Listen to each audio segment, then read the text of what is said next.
Companies that were in existence for 50, 60 years have disappeared off the face of the earth. Outsource their old ways, and they become old bad habits. People that have serial relationships. How to make the bottom line look better. There's more people that are stressed now at the company. Probably downsizing, right-sizing.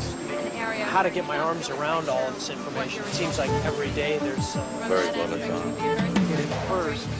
This environment, and they couldn't have the freedom to do what they want. There is a lot more competition. To invest in people. Job security is going out the door. Keys to success are the food Wrong method. It takes a lot more than just putting in 12-hour workdays. Relocate and stay. The world is changing. Take chances. reading production schedules and inventory getting out of control. You're always suspicious. With technology advancement, You're operating really from the seat of your pants. Tap into that market or use that equation. Today, corporations are fragmented. People come, people go. You invest in person. take chances. I think that the global market's getting much smaller, much more intertwined. Everything that we look at has some global connection. Manage their tasks productively. The race, which used to be won by the biggest, is now going to be won by the fastest. Everything is changing.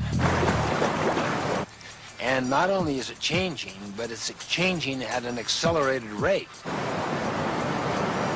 You have the challenge here, and then you have the response that's equal to it. That equals success. But then you have a new challenge up here. The old successful patterns, processes, practices no longer work. Nothing fails like success. It requires an entirely new kind of response. What's the nature of the new challenge today? It's permanent whitewater. It's constant churning, changing environment. So it necessitates having a response that does not change. I love the analogy of a rowing crew down a beautiful lake that's quiet and placid to illustrate the difference between the nature of the leadership required today compared to the leadership that was required in the past. I mean, in the rowing crew, in a sense, the coxswain would sit in the back of the boat and essentially give out the orders, and the people would adapt, and he would adjust.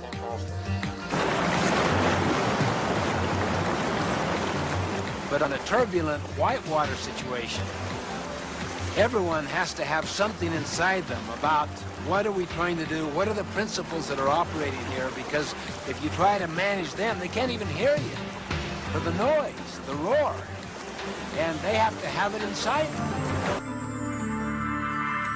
I suggest there are only three constants.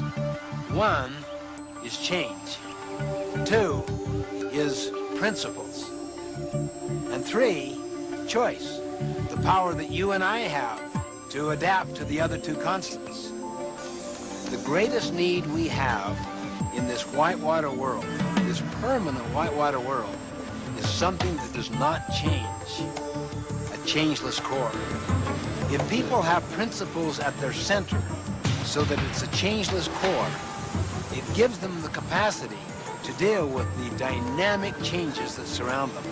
That's the whole concept of the nature of leadership today, is that the more you can get people committed to a common vision, a common purpose, and a common set of principles, and they already have it inside them, then the leadership work has been done.